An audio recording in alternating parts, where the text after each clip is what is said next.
o homem cai e se afasta de Deus a partir do pecado original, nós vamos começar a perceber a história de Nossa Senhora já na vida do homem.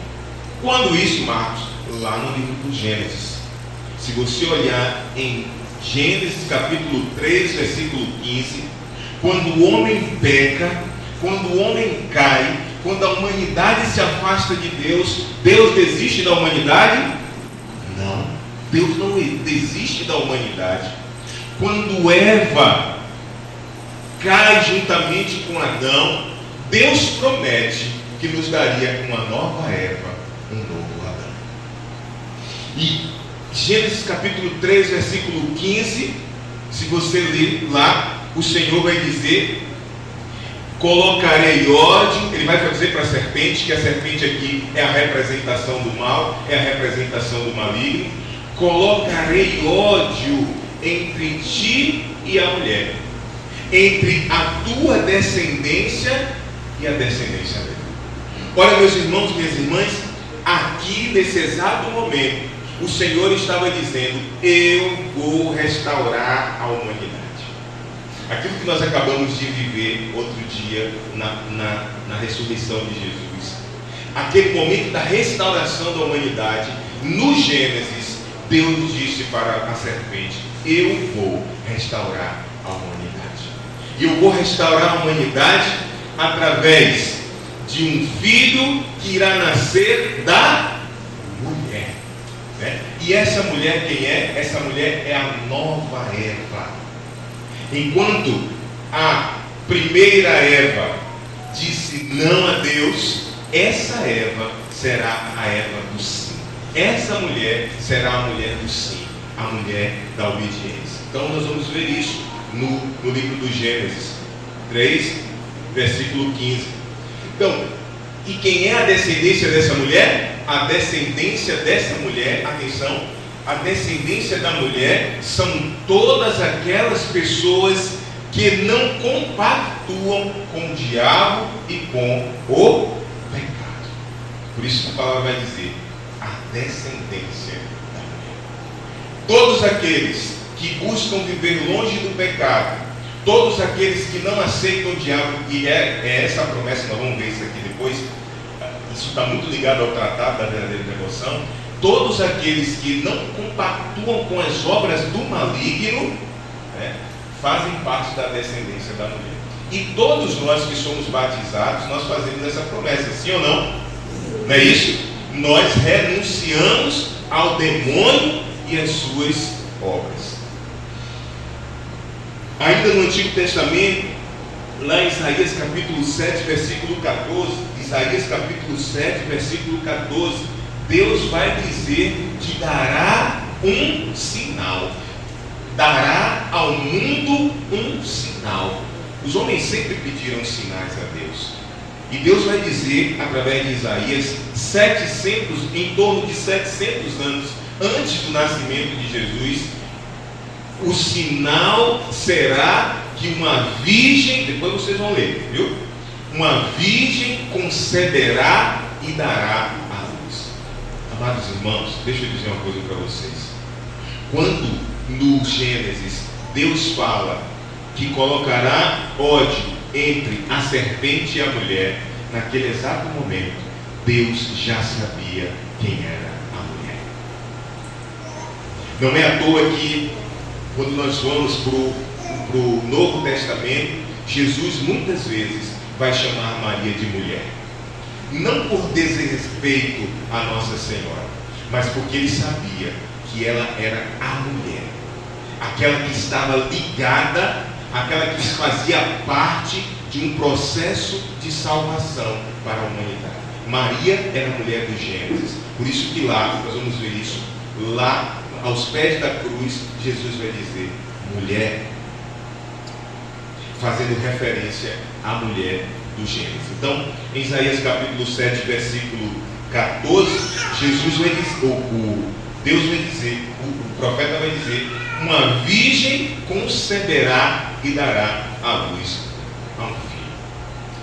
Se você também pegar em Miqueias capítulo 5, de 1 a 3, Miqueias capítulo 5, de 1 a 3, vai dizer assim: mas tu, Belém de Éfrata, tão pequena entre os clãs de Judá, é de ti que sairá para mim aquele que é chamado a governar Israel. Suas origens remontam aos tempos antigos, dos dias longínquos passados. Por isso, Deus o deixará até o tempo em que der à luz aquela que é. Por isso, Deus o deixará até o tempo em que der à luz aquela que há de dar à luz. Então, quando o profeta Miqueias fala isso, o profeta Miqueias se refere diretamente a Nossa Senhora, aquela que já estava sendo preparada por Deus para receber, ser templo, ser sacrário do Filho de Deus. Então, e Miqueias vai falar isso aqui 30 anos depois de que Isaías fala lá, que uma virgem conceberá e dará à luz a um filho. No Novo Testamento, vocês também conhecem bem, nós temos em Mateus, no capítulo 1 de Mateus, Mateus vai marcar bem forte no capítulo 1 a genealogia de Jesus. Boa noite, seja bem-vindo. Mateus vai marcar bem forte a genealogia de Jesus para mostrar que Jesus faz parte de uma família. Por quem? Por Maria. Porque nós sabemos, e lá também no capítulo 1 de Mateus, ele vai dizer que a concepção de Nossa Senhora foi uma concepção virginal, e Jesus, o nascimento de Jesus virginal também, para marcar a virgindade de Nossa Senhora, né? Marcar a virgindade de Nossa Senhora. Então, ele vai dizer, Jesus que nasce de Maria, sem o auxílio do homem, sem o auxílio do seu esposo José. Mas Maria faz parte Jesus faz parte de uma família.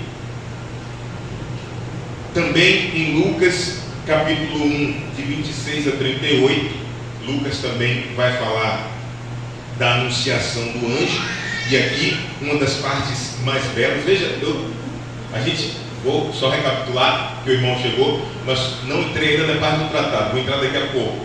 Eu estou trazendo alguns fundamentos bíblicos, para que nós que somos católicos marianos, apaixonados por Nossa Senhora, e nós vamos aprender aqui o quanto mais nós somos de Maria, mais ainda nós seremos de Jesus. Essa é a beleza de Nossa Senhora. Então, nós católicos precisamos entender que a palavra nos aponta Maria. Então, nós vimos 3 passagens do Antigo Testamento. Nós vimos o capítulo 1 do Evangelho de Mateus e o Evangelho de São Lucas, belíssimo, onde o anjo, é interessante, faça uma leitura orante da anunciação que está em Lucas, para vocês verem. O anjo Gabriel, quando aparece para Nossa Senhora, ele aparece e na sua fala ele demonstra um total conhecimento de quem estava à sua frente. E até vou mais, ali na sua fala o anjo já demonstra que ela não era qualquer pessoa. Na sua fala, o anjo já demonstra que ali estava aquela que era a sua Senhora. Por que a sua Senhora? Nós vamos aprender isso.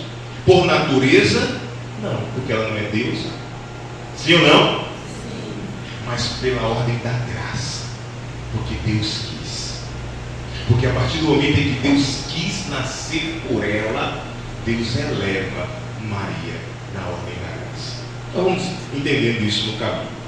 Então, o anjo, quando aparece, o anjo vai demonstrar toda a satisfação de estar diante dela, diante da sua Senhora.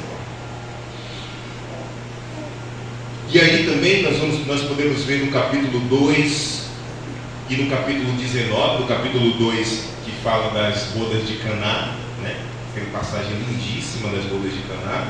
E também no capítulo 19 de João, né? Capítulo 2 de João, bodas de Caná, capítulo 19, no Calvário.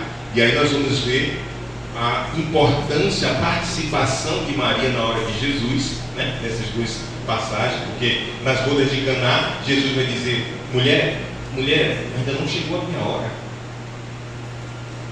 Veja o entendimento de Maria, veja o conhecimento de Maria daquilo que era a missão do seu filho. Veja como Maria fazia parte, era parte importante da missão do seu filho. Porque quando Jesus disse: mulher, ainda não chegou a minha hora, olha, eu ainda não vou fazer milagre, ela poderia silenciar e dizer: olha, deixa do jeito que está. Mas o que é que Maria faz? Maria, ela prepara o momento do primeiro milagre da manifestação pública do seu filho. Então, ela faz parte desse primeiro momento. Maria, que está nas bodas de Caná, atenta às necessidades dos filhos, dos homens, como também ainda hoje. Maria está atenta às nossas necessidades. E Maria, que é manifestada também no capítulo 19, de 25 a 27, no Calvário, Maria também Jesus coloca Maria como a mãe do novo homem. Se Eva era a mãe do primeiro homem, agora Maria é a mãe do novo homem. Mulher, eis aí o teu filho. Amém? Já cansaram? Não? Não cansei não, tem muita coisa boa para a gente ver. Tá bom? Então pronto. Então, sim, aí faltou uma, o Apocalipse 12. Apocalipse capítulo 12. Minha gente, quem lê o Apocalipse capítulo 12 e não consegue enxergar Nossa Senhora ali, me desculpe, me faça um favor. Pega Apocalipse capítulo 12, lê Apocalipse capítulo 12 e você vai ver descrita ali tudo aquilo que acontece com Jesus, tudo aquilo que acontece com Maria, e ela é a mulher revestida do sol, na cabeça uma coroa de 12 estrelas. Essa é a Maria. Porque, como eu disse, não por natureza. Jesus é Deus por natureza. Maria não. Maria, pela ordem da graça, Deus a elevou. Maria é igual a... Esse é um grande erro que os protestantes falam. Eu fico pensando no dia que eles encontrarem com Nossa Senhora. A Maria é igual a qualquer um de nós. Cuidado, lave sua boca. Maria não é igual a nenhum de nós. Humanamente sim, mas ela foi elevada pelo seu filho na ordem da graça, por causa daquilo que ela foi, a mãe do meu Senhor. Não é assim que Isabel vai dizer? Que honra é receber a mãe do meu Senhor. Pronto, então essas leituras, agora nós vamos começar a brincadeira. Agora nós vamos começar a falar do Tratado da Verdadeira Devoção de São Luís Maria. Então vamos lá. Olha, eu sei que vocês ficam coçando para fazer perguntas, né? Nosso amiguinho aqui também, que é muito inteligente, ele fica com vontade de fazer. Mas eu vou tentar correr para no final deixar um minutinho para quem quiser tirar alguma dúvida. Tá bom assim? Então vamos lá. Eu quero apresentar esse livro aqui para vocês. Depois, quem quiser no final pode tirar foto para comprar. Esse livro aqui tem mais de 600 mensagens de Nossa Senhora. E foi dada a quem, Marcos? Essas mensagens foi dada a um padre chamado Padre Stefano Gobi, entre os anos de 73 até os anos de 2000 e alguma coisa. O Padre Stefano Gobi era muito amigo de João Paulo II. uma pessoa muito influente na igreja, e ele ouvia as mensagens de Nossa Senhora, não como os videntes que veem Nossa Senhora.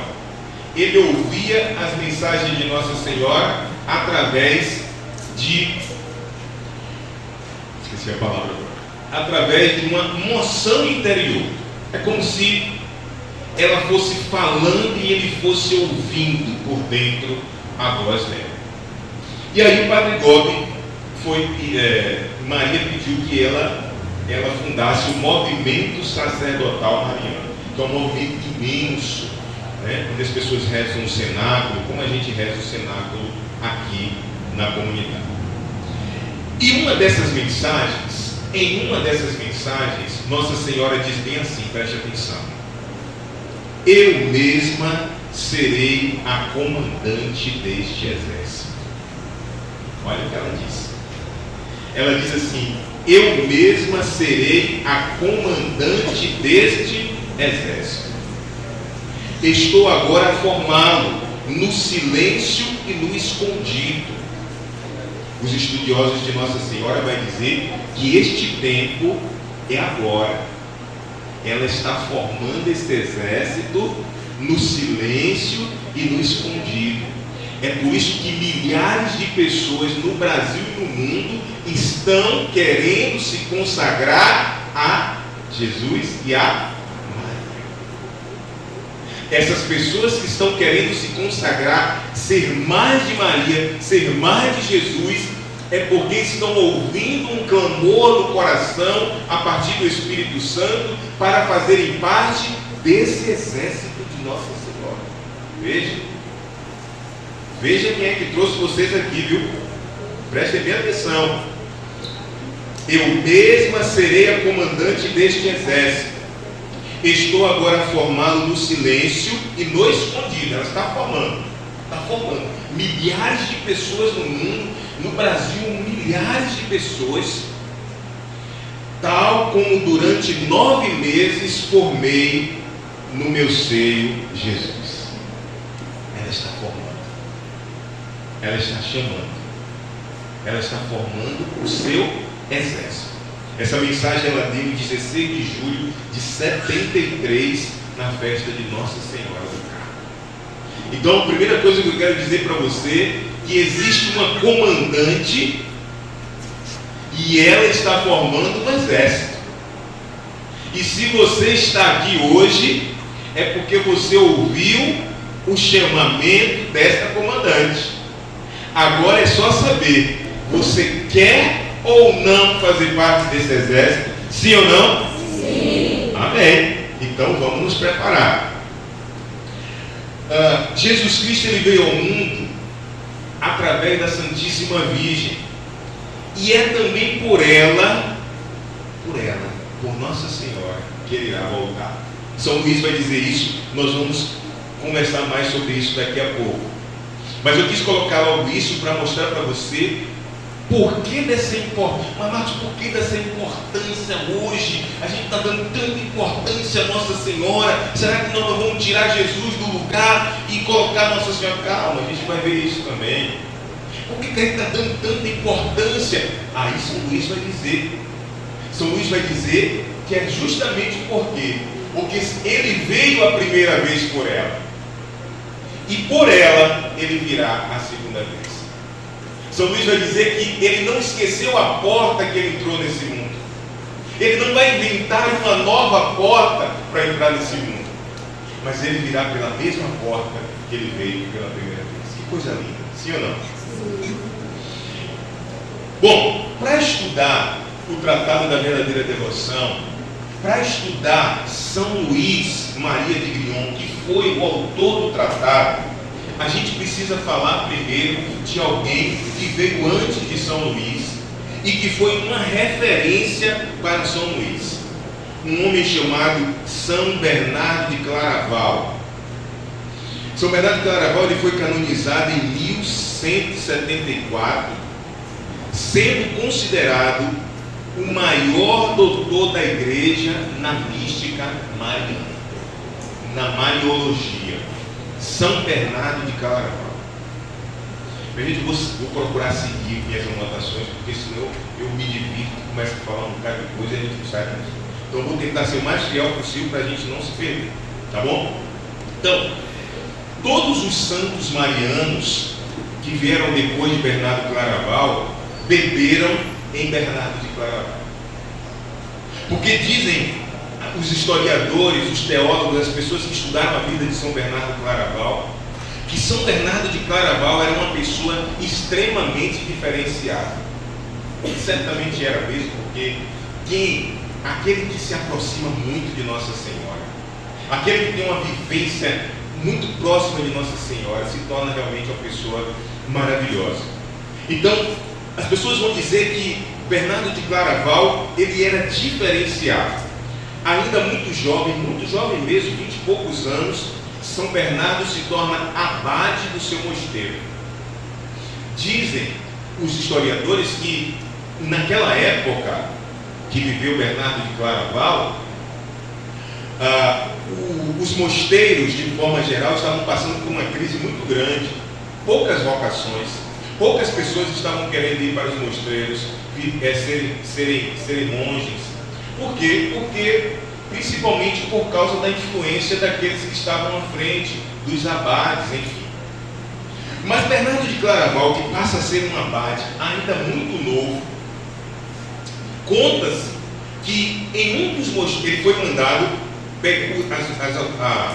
as pessoas que eram autoridades acima dele, pegou Bernardo de Claraval e mandou para um lugar bem distante. Disse, vou mandar esse menino lá para esse convento lá, bem distante mesmo, tá? E lá ele não vai dar trabalho. E aí conta que quando Bernardo Claraval chegou lá, ele fez uma revolução, era um grande pregador, e o mosteiro de Bernardo Claraval chegou a ter 700 monges naquela época, numa época de muita crise. E o mundo se abriu, a igreja se abriu, os papas começaram a olhar a vida daquele jovem. O que aquele jovem estava fazendo que estava atraindo tantas pessoas? Até dizem, viu, que quando Bernardo de Claraval passava, as mulheres casadas escondiam os maridos. Porque disse que a forma, o jeito de Bernardo de Claraval era tão encantador para falar com Jesus, que os homens queriam largar tudo para viver como ele, para Deus. Aí, a história toda, né? Que ele passava ali uma mulher casada e escondia logo o marido não largava, né? De como era a forma que Bernardo de Claraval se portava. Então, esse homem, esse santo, Bernardo de Claraval, grande doutor mariano, ele vai dizer uma coisa que é extremamente importante, e isso vai fazer com que São Luís Maria lá na frente pensasse. Bernardo de Claraval vai dizer assim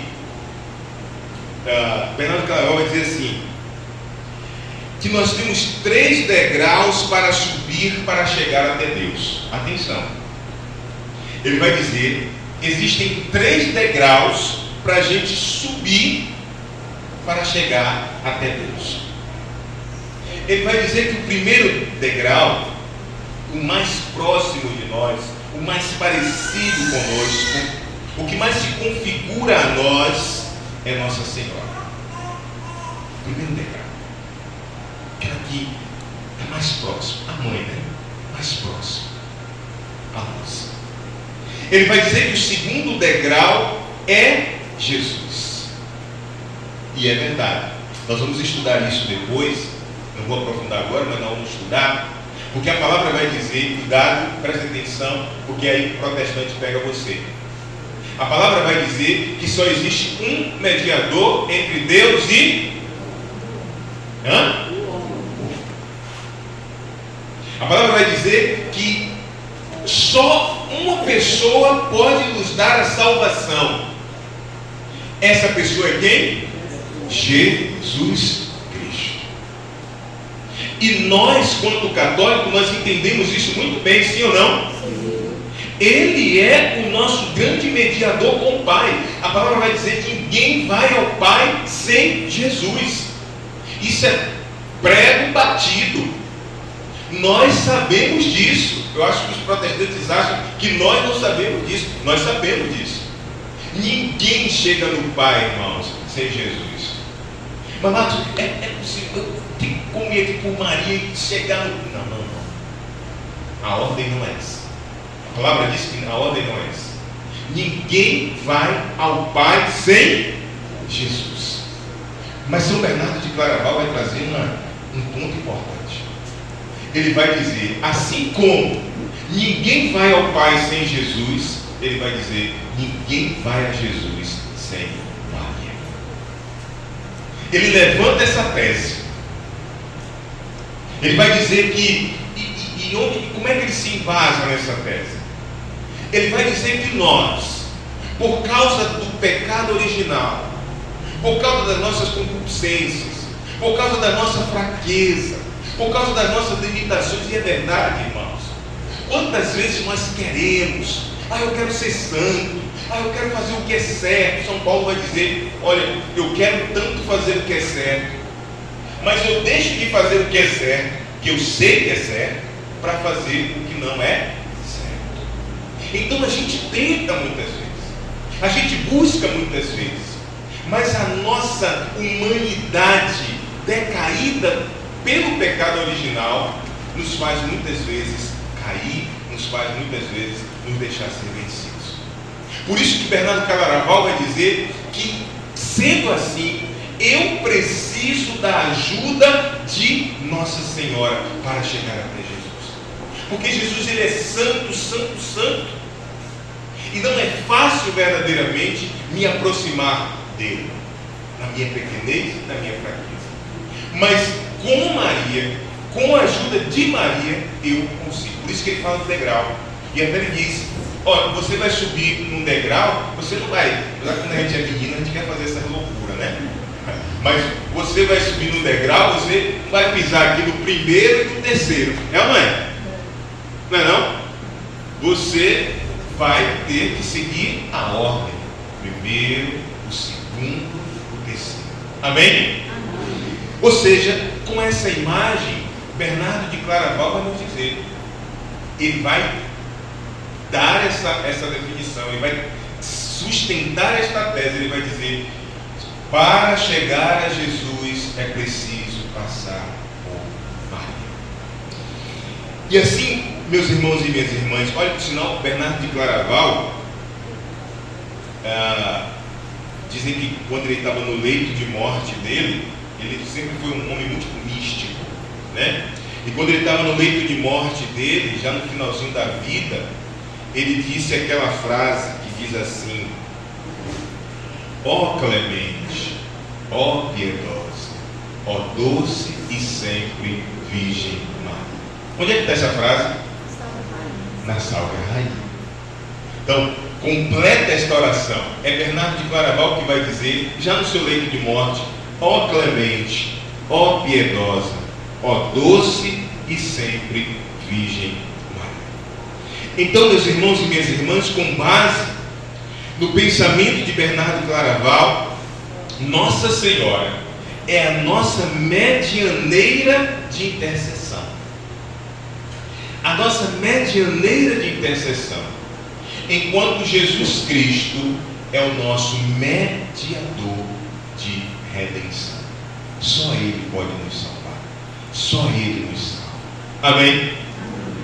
Entendido isso, é extremamente importante entender isso, para que a ideia que os protestantes têm da gente, de dizer que nós somos idólatras, caia por terra. Nós temos total conhecimento daquilo que nós somos, da nossa religião, da nossa doutrina. Vamos em frente. Então, por fim, Bernardo de Claraval vai dizer que ninguém vai chegar a Jesus sem passar por Maria. Aí, meus irmãos, 600 anos depois de Bernardo de Claraval, 600 anos depois, surge um santo francês chamado Luís Maria de Grignon de Montfort, que escreveu o grande tratado da verdadeira devoção a Nossa Senhora. Bernardo Claraval, São Luís viveu entre o século o século XVII e o século XVIII, né? Na passagem ali.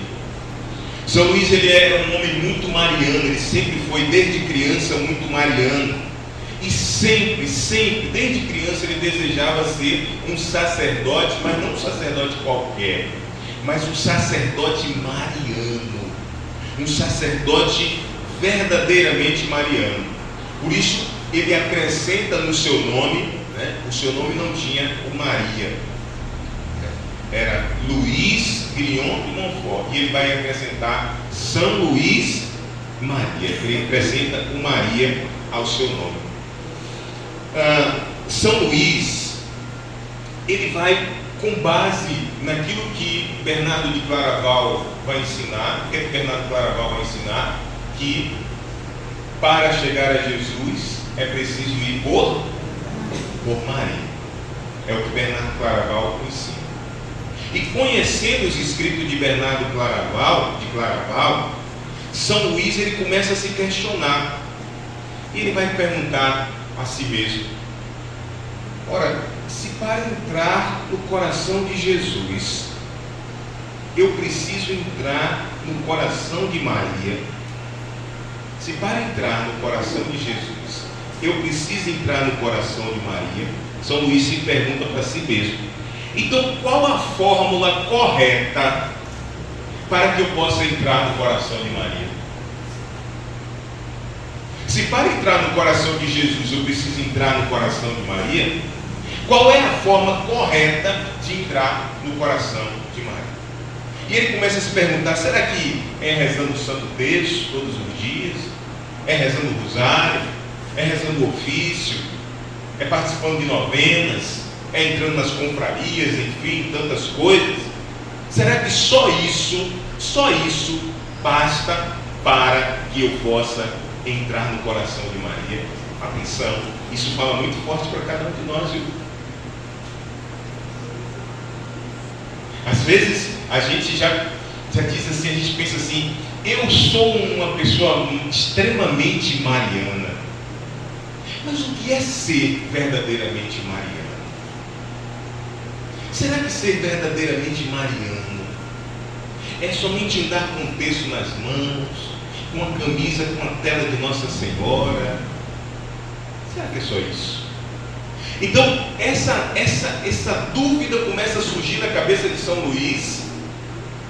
E aí, ele, como era um homem espiritual, místico também, a partir, certamente, daquilo que Nossa Senhora vai colocando no coração dele, ele vai escrever o Tratado da Verdadeira Devoção. Estão entendendo até aí? Então veja que São Luís começa a se perguntar: será que só com o que eu faço, o arroz com feijão que eu faço todo dia aqui, minha oração do texto, Santo Rosário, que é extremamente importante, viu? Não é importante o que Marcos está dizendo, é importante porque Nossa Senhora, nas suas aparições, ela vai dizer muitas vezes: rezem o terço, rezem o terço. O terço pode acabar com as guerras. É Nossa Senhora que diz, ela dá as armas para a gente. Então, ele vai se perguntar, vai fazer essa pergunta para ele. Então, a partir daí, ele começa a fazer as suas anotações e futuramente vai surgir o Tratado da Verdadeira Devoção. Então, São Luís, quando estava escrevendo, ele começa a perceber que aquilo que ele estava escrevendo não era algo comum. Que aquele livrinho que ele estava fazendo, que aquele rabisco que ele estava fazendo era algo diferente. Era mais do que simplesmente algo que ele, por gosto próprio, quis fazer. E aí, num dado momento, São Luís vai ter uma visão de demônios que pegavam os escritos, amassavam os escritos do Tratado da Verdadeira Devoção e devoravam esses escritos. e o resto que ficava, ele jogava fora. E nessa visão que São Luís teve, ele via que esses escritos ele ficaria escondido por muito tempo. Vocês vão ver isso aí no Tratado da Verdadeira Devoção. Essa profecia se cumpre. Essa profecia se cumpre. Após a morte de São Luís, esse livro ficou perdido lá no mosteiro, escondido lá no fundo de um baú, por mais ou menos 130 anos. Aquilo que foi dado a São Luís como uma profecia no sonho se cumpriu. O maligno não queria que aquele livro chegasse na mão de tantas pessoas. Então ele quis destruir. E o objetivo do maligno era fazer com que aqueles escritos de São Luís não chegassem nas mãos das pessoas. Mas graças a Deus, mais ou menos 130 anos depois, esses escritos foram achados. Lá na frente a gente vai ver mais sobre isso. Bom, o tratado chama-se Tratado da Verdadeira Devoção. Aqui eu estou fazendo um apanhado de tudo, viu? Para a gente ver mais específico na próxima semana. De tudo um pouco, como dizer. Então, Tratado da Verdadeira Devoção. Aí eu pergunto, Tratado da Verdadeira Devoção significa dizer que só esse que é verdadeiro, é o melhor de todos, os outros vão ser desprezados? Era isso que São Luís queria dizer? Não. Em nenhum momento São Luís pensou em fazer com que o Tratado da Verdadeira Devoção fosse o único a ser seguido. Não. Por isso que nós temos várias devoções. Mas com base nos seus estudos, a partir de Bernardo de Claraval, com as suas experiências místicas, São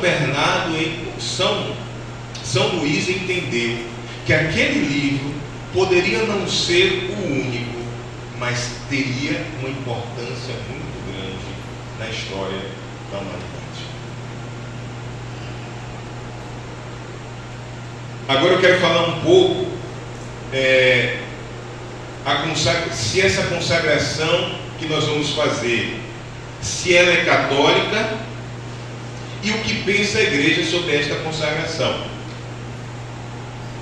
Essa consagração total a Jesus e a Nossa Senhora é uma consagração católica, é uma consagração que está de acordo com o pensamento da igreja. O que pensa a igreja sobre isso? Então, nós temos alguns papas, por sinal, só voltando um pouco, o jovem Bernardo de Claraval, ainda muito jovem, ele se tornou consultor de 2 papas, ele foi consultor de 2 papas. Quando os papas precisavam ouvir alguma coisa, tirar alguma, iam atrás de Bernardo de Claraval, para a gente perceber a inteligência de Bernardo de Claraval. Então, para a gente ver como essa devoção é uma devoção católica, nós vamos ver o que disseram alguns papas da igreja. Então, o Papa Pio IX, em 1853, ele declara que o Tratado da Verdadeira Devoção à Santíssima Virgem é imune, é isento de todo qualquer tipo de erro teológico. O Papa Pio IX vai dizer que não existe erro teológico no Tratado da Verdadeira Devoção. Por que isso? Porque às vezes alguém, quando começa a ler o Tratado da Verdadeira Devoção, ele corre o risco de achar que o Tratado da Verdadeira Devoção, ele tem o seu centro, nós vamos ver isso depois, ele tem o seu centro em Nossa Senhora.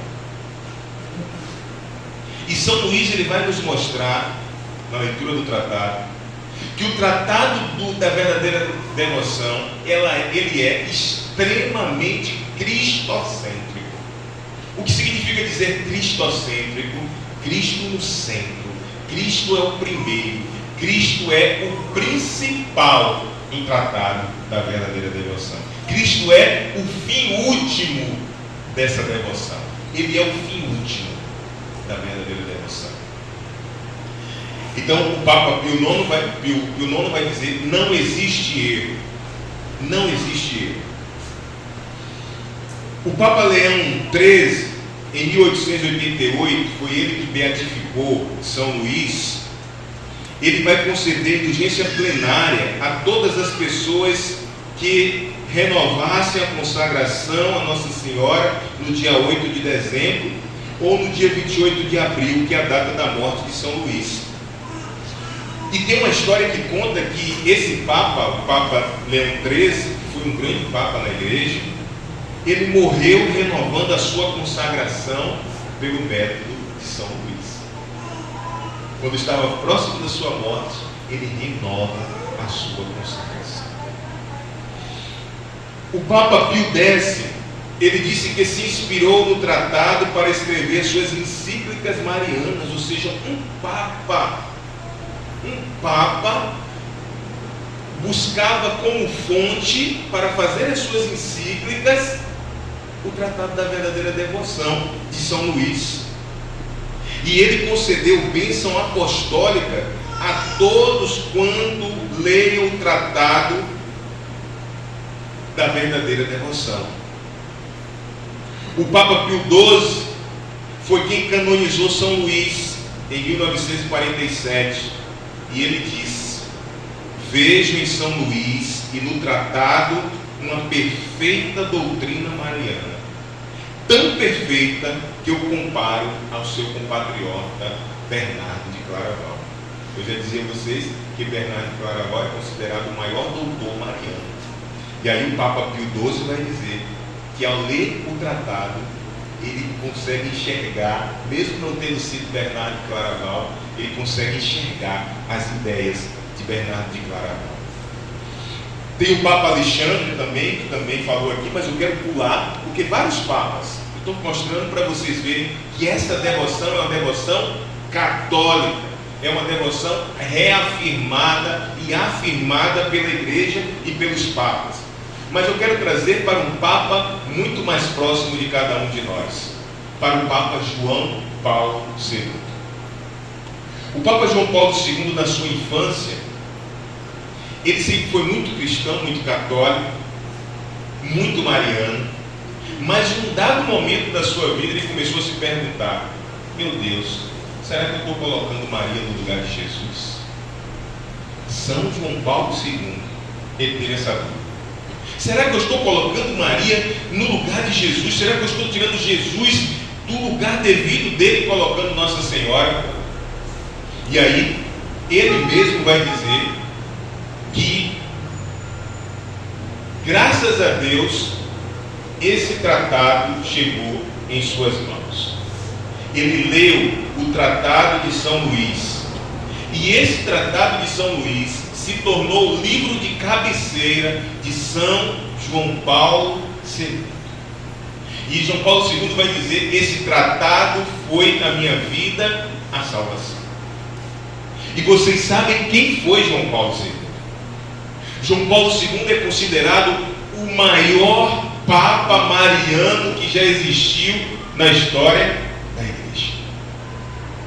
Nas aparições de Nossa Senhora, não foram poucas vezes que Nossa Senhora cita esse Papa, que seria o seu Papa, Papa Mariano.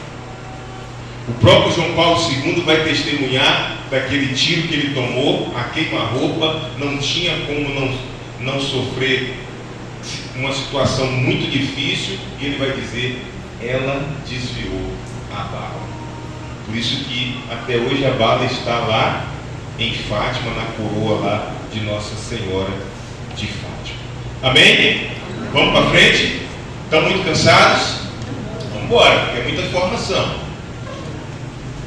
Vamos para frente. Então João Paulo II ele diz também, ele vai dizer também, que as verdades teológicas escritas no tratado são irrefutáveis. Não se questiona as verdades que foram escritas por São Luís no tratado.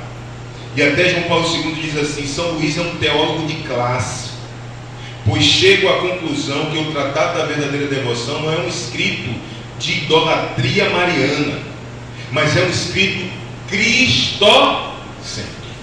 Deixa eu dizer para vocês, alguns padres não gostam do Tratado da Verdadeira Devoção. Sabia disso? Estou dizendo para isso para você não se assustar em alguns momentos. Não gosta. Mas por que não gosta? Primeiro, porque não leram. Então, quando um padre chega para mim e diz assim: mas eu não gosto muito, eu digo: peraí. Primeiro eu vou dar um tratado ao Senhor. O Senhor lê o tratado e depois o Senhor me diz. Porque, particularmente, também eu tinha, não com Nossa Senhora, porque eu sempre fui apaixonado por Nossa Senhora, e eu sei que se eu estou aqui hoje é por causa dela. Mas eu sempre tive um pé atrás com essa devoção. Mas foi a partir do momento em que o próprio Deus me fez ler o Tratado da Verdadeira Devoção que eu percebi: esse tratado realmente tem algo diferente. Realmente tem algo diferente. E isso aconteceu na vida do Papa João Paulo II. Agora, meus irmãos, eu pergunto, e também vou responder para vocês: o que é a total consagração à Santíssima Virgem, ou a escravidão de amor, ou a consagração total a Jesus por meio de Maria?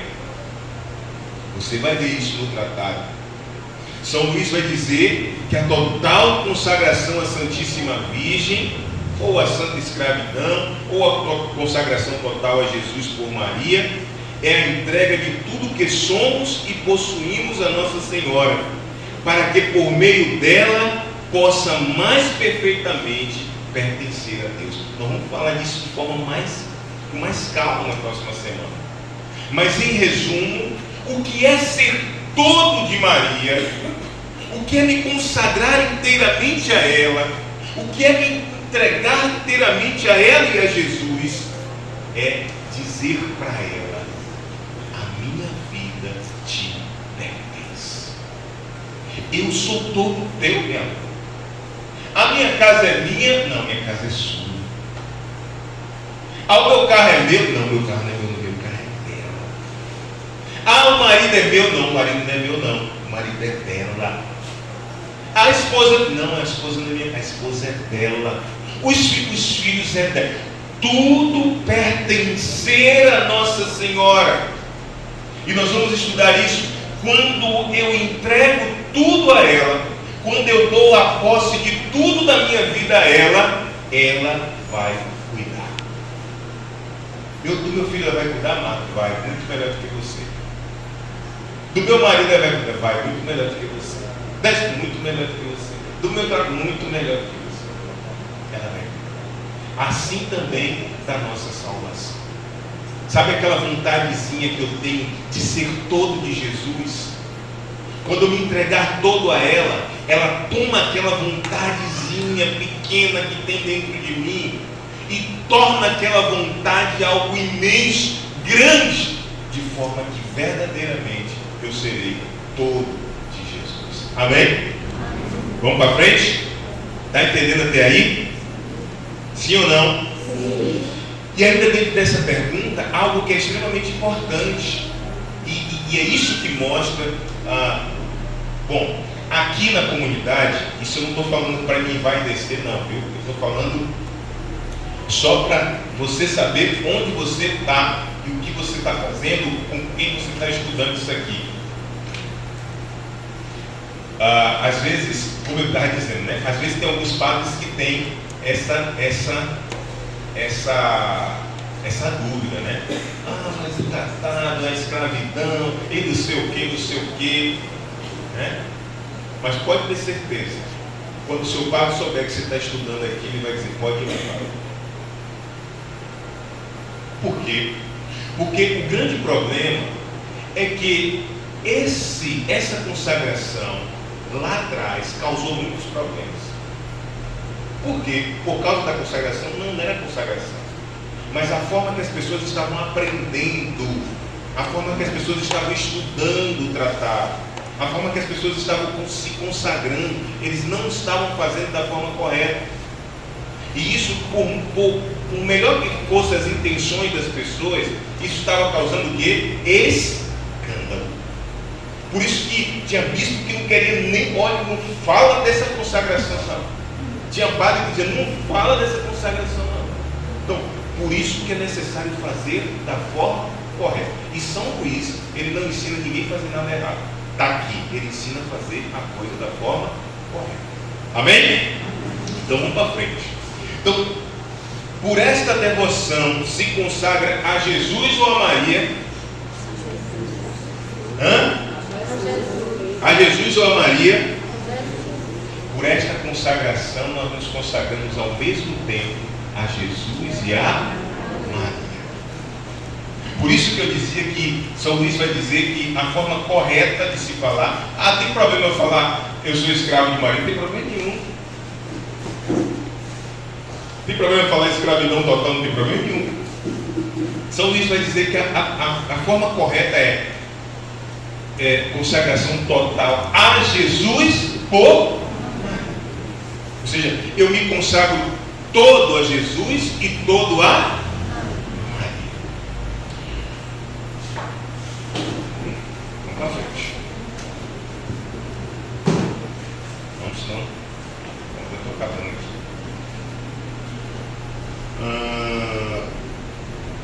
Essa parte nós vamos falar mais, eu vou falar rápido aqui, mas nós vamos falar bem disso depois, que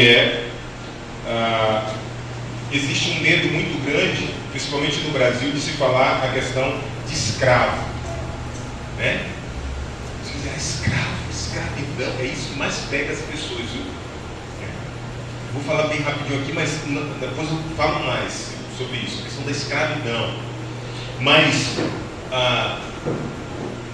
muitos séculos atrás existiam confrarias, mesmo antes, na época de São Luís e mesmo antes de São Luís, existiam já confrarias que faziam, não com base no método de São Luís, mas que faziam essa escravidão a Nossa Senhora.